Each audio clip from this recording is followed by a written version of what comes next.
Bonjour à tous, bienvenue. Nous sommes le lundi 13 avril. Voici les titres de ce journal. C'est l'été. Les températures sont presque 10 degrés au-dessus des normales de saison. Par endroits, on a même dépassé des records et ce n'est que le début. Manuel Valls, que valent vos promesses? C'est la question posée par des élus et des chefs d'entreprise en colère. Et au cœur de cette opération, le projet de la 831 qui reste au point mort et qui même recule pour Ségolène Royal. Enfin, plus légèrement, nous découvrirons un mot, cagnotte. Aujourd'hui, il s'agit d'une marque, mais elle rend hommage à ce terme employé autrefois par les habitants de Noirmoutier pour parler de leur âne. Les vacances de Pâques commencent bien. Pour les moins chanceux, il s'agit d'un véritable lundi au soleil, comme le dit une certaine chanson. Un peu partout, il a fait plus de 22 degrés. Et c'est à Grue, près de l'Aiguillon-sur-Mer, que le thermomètre est monté le plus haut, avec plus de 24 degrés. Et hier, une nouvelle fois, vous avez été nombreux à profiter du littoral. Ce n'était pourtant pas la plus belle journée. À l'ombre, précisons bien à l'ombre, Météo France a enregistré par exemple au Sable d'Olonne seulement un peu plus de 18 degrés. Mais l'absence de vent a permis d'avoir une atmosphère très printanière. Évidemment, petits et grands ont profité. On profite des beaux jours pour sortir, profiter au moins de cette magnifique journée. Ça fait plaisir, ça donne envie de sortir. On est en vacances et puis on profite du week-end, beau soleil avec les enfants au bord de l'eau. Et puis voilà. On est venu voir le surf, puis on a profité du soleil et on a joué avec les copains. Et les vacanciers vont pouvoir en profiter encore au moins 2 jours, puisque demain, on gagnera encore 2 degrés. On dépassera largement les 26 degrés. Et peut-être franchirons-nous alors le record de 1949, où la Motte à Char avait alors affiché près de 28 degrés pour un mois d'avril. Rappelons qu'à cette période de l'année, le thermomètre devrait afficher 10 degrés de moins. L'actualité, c'est aussi la 831 et surtout la colère des élus vendéens. Cette fois, ils lancent une campagne de mobilisation sur l'affiche qui sera placardée dans les abribus du département. Ils interpellent directement le Premier ministre en lui demandant ce qu'il a fait de ses promesses concernant la construction de l'axe autoroutier entre la Vendée et la Charente-Maritime.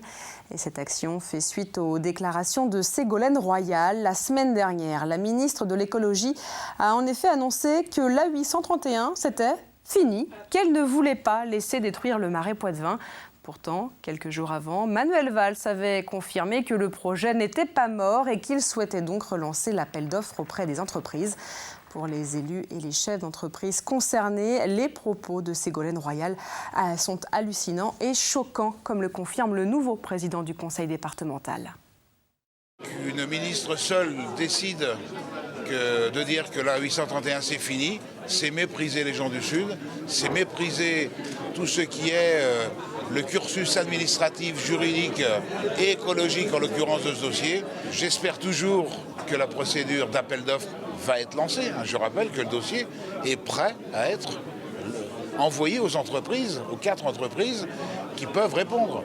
Donc j'ai toujours l'espoir que ça puisse se faire et je trouverais invraisemblable, vraiment invraisemblable, que ça ne se fasse pas.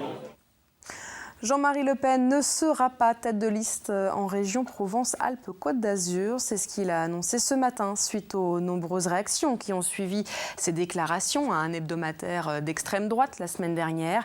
Des déclarations qui forcément ont fait réagir jusque dans la fédération de Vendée. Il y a ceux qui condamnent fermement, notamment les propos sur les chambres à gaz. La responsable départementale Brigitte Neveu, elle, rappelle son attachement au fondateur du Front National. Elle précise ne pas vouloir commenter les propos qu'il a tenus et juge incongru de vouloir l'exclure. On écoute donc Brigitte Neveu. Elle réagit à la décision de Jean-Marie Le Pen de ne pas être tête de liste en PACA. Ces paroles ont dû choquer beaucoup. Je sais, dans ma fédération, on a eu quelques discussions, mais finalement, moi, je savais très bien que ça s'arrangerait. Je connais Marine très bien, je connais Jean-Marie très bien. Et voilà, et je savais qu'il y aurait une issue. Mais bon, évidemment, pour les médias, c'est formidable. Ça donne du grain à moudre, etc. Mais bon, pour ça que je pensais qu'il ne fallait pas réagir trop vite, à chaud. Et maintenant, voilà, je suis très contente de trouver ce dénouement et tout va bien se passer. Et puis, il y a un autre mot de politique avec du côté de l'UMP, la nomination de Yannick Moreau comme délégué national chargé de la pêche et de la mer. En tant que délégué national, il intègre donc l'équipe dirigeante du mouvement présidé par Nicolas Sarkozy. Le député de la Vendée littorale était délégué national chargé de la réforme de la justice sous la présidence de Jean-François Copé. Vous le savez, la Vendée produit ses vins. Le département compte d'ailleurs 5 fiefs, Brême, Chantonnay, Mareuil, Pissotte et Vix. Et chaque année, les producteurs se retrouvent pour le concours des fiefs vendéens. À l'occasion de jauger leur travail, Pierre Dalicieux a suivi les épreuves et les dégustations du jury. L'odorat, le goût, la vue aussi, 3 sens ce matin indispensables pour décortiquer, comprendre, aimer ou non les vins d'ici, les fiefs vendéens. Un jury composé de 15 personnes séparées en 3 tables et un mot d'ordre, l'impartialité, du moins autant que possible. 14, 9. Le 41, je lui mets 17. On a un vin là par exemple qui n'est pas sélectionné et qui a été très bien noté par 2 dégustateurs, mais très mal par 2 autres. Il y a un côté toujours un peu subjectif. Voilà. Même si on essaie de rester le plus objectif possible, il y a toujours une petite part de préférence personnelle. Voilà. Des vins, vous vous en doutez, dégustés à l'aveugle. Pour cet œnologue, faire le bon choix demande de la concentration, de l'expérience bien sûr, mais pas uniquement. Je pense qu'il faut avoir l'esprit ouvert. Il faut également s'entraîner. Je vous dis, la dégustation, c'est une perpétuelle découverte. Donc il faut toujours s'entraîner et on apprend tous les jours en dégustant. Rien n'est acquis. Rien n'est acquis, non, tout à fait. Un bon vin, c'est aussi un bon équilibre. Pour le jury, c'est une question de subtilité où rien ne doit jurer entre la bouche et le nez. Il faut qu'il n'y ait pas de déception en bouche quand le nez nous a séduit. Il faut que le nez séduise et qu'ensuite on ne soit pas déçu et que la bouche corresponde au nez. C'est-à-dire qu'un nez frais, il ne faut pas une bouche lourde. Un nez au contraire qui sera patiné, brioché, etc. On s'attend à une bouche généreuse, donc il faut une cohérence. Brême, Chantonnay, Mareuil, Pissotte ou encore Vix, 5 terroirs pour une AOC, fief vendéen. Une jeune appellation qui, depuis 4 ans, ne cesse de faire de nouveaux adeptes. Et précisons que Mareuil semble la terre des meilleurs vins vendéens, puisque dans les 4 catégories, la médaille d'or a été remportée par des producteurs de la commune. Et 3 sur 4 ont d'ailleurs été raflés par le viticulteur Fabien Muraille, le blanc, le rouge 2013 et le rouge 2014. Et autant de vins à déguster évidemment avec modération. On passe au sport et on débute avec le record du week-end. Alors il ne s'agit pas d'exploits sportifs, mais plus de participation. Dimanche, à La Roche-sur-Yon, la bicentenaire a rassemblé plus de 9000 personnes. Il faut dire qu'au fil des années, l'événement est devenu le rendez-vous populaire des coureurs et des marcheurs. La preuve en images avec Cyril Guillet et Aurélia Horner. Par groupe, pour une cause ou pour son entreprise, en individuel, pour le plaisir ou le chrono. Hommes, femmes, enfants, ils avaient tous une bonne raison de participer. On est venu en club, on a monté une nouvelle asso à Beaulieu-sous-la-Roche. Et du coup, finalement, le jogging marche assez bien dans notre petite commune et on est venu à une trentaine. On court avec l'entreprise de RDF depuis la création de la bicentenaire en 2004. On a toujours été présent et notre entreprise est partenaire et on se doit d'être ici. D'habitude c'est compète, cette année on est venu sans vouloir la faire, on a dit on va s'amuser et en fait j'ai quand même fait un chrono donc c'est super et en plus je l'ai battu. Ah oui, la galanterie. 9000 participants pour cette 12e édition, un événement qui rassemble au fil des années de plus en plus de monde, car toujours aussi convivial. Le principe c'est de s'amuser, et puis familial, et puis le beau temps, et puis tout, génial. Le monde est courir, super motivé, ouais, génial. On fait ça pour le plaisir, mais il y a une performance derrière. 4 courses au total, 2 pour les enfants, 1 pour les adolescents et la course phare d'une longueur de 8670 mètres où tous les participants à partir de 16 ans étaient les bienvenus. Il y a une vraie dynamique sur la ville même, puisque beaucoup d'entreprises, grosses entreprises de la ville, ont décidé de bâtir une équipe. Et donc ils ont mobilisé à la fois leurs salariés, leurs amis, les parents, les conjoints, les enfants pour participer. On a des licenciés, mais c'est finalement assez peu. On a beaucoup de personnes qui viennent courir pour le plaisir et qui vraisemblablement courent une seule fois ou 2 fois l'année, mais la bicentenaire est leur rassemblement principal. entre amis, entre collègues ou en famille. Encore un gros succès cette année pour cet événement sportif qui reste avant tout populaire. Alors on vient de le voir et de l'entendre, la bicentenaire c'est un rendez-vous convivial, mais c'est également devenu une étape pour les coureurs licenciés. Chez les hommes, c'est donc un Toulousain qui a remporté l'épreuve. Il a parcouru les 8 km 600 en un peu plus de 28 minutes. Le 3e et le 4e sont du club de La Roche-sur-Yon. Et chez les femmes, c'est Maïté Billot qui a remporté cette édition pour la 3e année consécutive. Elle courait pour l'association Espérange. Nous en avons d'ailleurs parlé dans notre édition de vendredi. Il s'agit d'une association vendéenne pour les parents victimes de deuil périnatal. Du côté du foot, tout va bien chez les hommes comme chez les filles. C'est également le cas pour les joueurs de tennis-ballon d'Olonne-sur-Mer. Résumé des championnats du week-end en images. Belle victoire du Poiré-sur-Vie, maillot bleu face à Dunkerque dans le cadre du championnat national. 29e minute, sur cette passe en profondeur d'Ebraz, Bogou ouvre le score. 35e minute, les Dunkerquois égalisent sur cette reprise déviée. 5 minutes après le retour des vestiaires, Dunkerque prend de nouveau l'avantage grâce à Cyril Mandouki. Mais un quart d'heure plus tard, égalisation du côté Genot par Ebraz.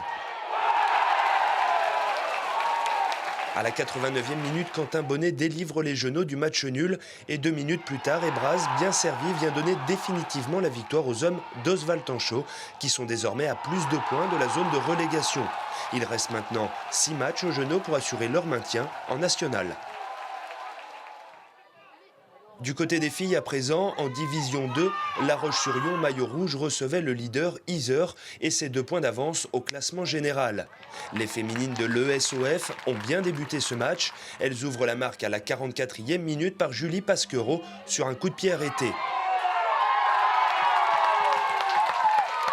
En toute fin de rencontre et une nouvelle fois sur coup de pied arrêté, les Ornésiennes vont porter le coup de grâce. C'est Clara Matteo à la 93e minute qui s'en charge en devançant la gardienne bourbonnaise. Une victoire qui permet à l'ESOF de dominer le championnat. Il reste maintenant 4 matchs aux joueuses de Malika Bousso pour assurer une montée en division 1 ou au minimum le maintien en division 2. Eux aussi jouent la balle au pied, mais sur un court de tennis. Le tennis-ballon olonnais maillot noir vient de remporter son 4e titre consécutif de champion de France samedi soir à domicile face au LTB Nantes. Les hommes d'Olivier Renaud ont largement dominé cette finale, principalement au filet. Ils s'imposent 3-7 à 0 devant leur public.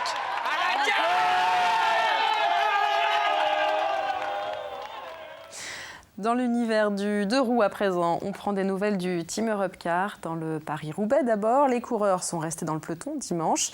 Avant, il y a eu le circuit de la Sarthe. Et vendredi, pour la dernière étape, l'un des membres de l'équipe vendéenne s'est installé à la 4e place. Au classement général, le premier cycliste du team est 11e. Il s'agit de Pierre Rolland. Connaissez-vous le mot cagnotte? Il s'agit généralement d'un petit chien, mais sur l'île de Noirmoutier, ce terme était utilisé au 19e siècle pour désigner l'âne en patois. 2 siècles plus tard, cagnotte est devenue une marque, made in Noirmoutier bien sûr. Reportage de Cyril Guillet. C'est dans cette demeure familiale, datant de 1887, en plein centre du Vieil, que Gildas Couillon crée et expose son travail. Un lieu chargé d'histoire, car cette demeure appartenait à son arrière-grand-tante. Devenu restaurant, les murs accueillent aujourd'hui les réalisations de la marque Cagnotte. Cagnotte étant le nom donné aux ânes en patois normoutrin. Un animal très présent et très utile il y a encore peu sur cette île. L'âne qui était utilisé autrefois les week-ends pour les touristes qui étaient en villégiature, surtout sur le bois de la Chaise et tout le bord de mer, je veux dire au siècle dernier, c'était vraiment l'attraction sur les plages, les promenades aux ânes en bord de mer. Et la semaine, c'était les travaux agricoles, donc sur Noirmoutier, le ramassage des algues pour les pommes de terre, le sel. L'âne, c'était tout. Ça valait une maison dans certains héritages. Influencé par les différents continents où il a vécu, notamment en Afrique et en Asie, son inspiration principale, il la puise ici, sur son île, où il a passé sa jeunesse. C'est des souvenirs d'enfance qu'on retrouve aussi. Donc quand j'allais sur le bois de la Chaise, à l'Estacade, et que je voyais ces pêcheurs avec leurs carrelets, et qui relevaient leurs carrelets avec tous ces petits poissons brillants, ces petits éperlans. Cette inspiration, il la puise aussi dans le patrimoine et l'histoire de cette île. Il faut savoir que, par exemple, le port de l'Herbaudière était le 5e port français en termes de volume de sardines pêchées. Ici, c'est un clin d'œil vraiment très ludique aux conserveries de l'Herbaudière. Pourquoi ? Parce que je revisite par le biais, en mettant des sirènes dans une boîte de sardines, je revisite les contes et féeries du bord de mer de Bretagne. Pourquoi ? Parce que la main-d'œuvre était essentiellement féminine et elle a très vite manqué sur Noirmoutier, donc on est allé la chercher en Bretagne. Ces motifs, il les décline sur différents supports. Pour la déco intérieure, les impressions sont réalisées sur de la toile de Jouy, déclinée entre autres en coussins, nappes, chemin de table ou encore en toile décorative. Mais cette série d'imprimés du bord de mer, c'est aussi des cartes postales et des affiches, avec toujours cette couleur bleue, véritable signature. Il y a toujours une base, et la base de ma recherche, elle est avant tout traditionnelle, culturelle. C'est le bleu des vareuses, des vêtements de marins, c'est la mer, c'est les couleurs des bateaux. N'hésitez pas à venir découvrir l'univers graphique, chic et ludique que propose la marque Cagnotte. La boutique est ouverte tous les week-ends et tous les jours pendant les vacances scolaires.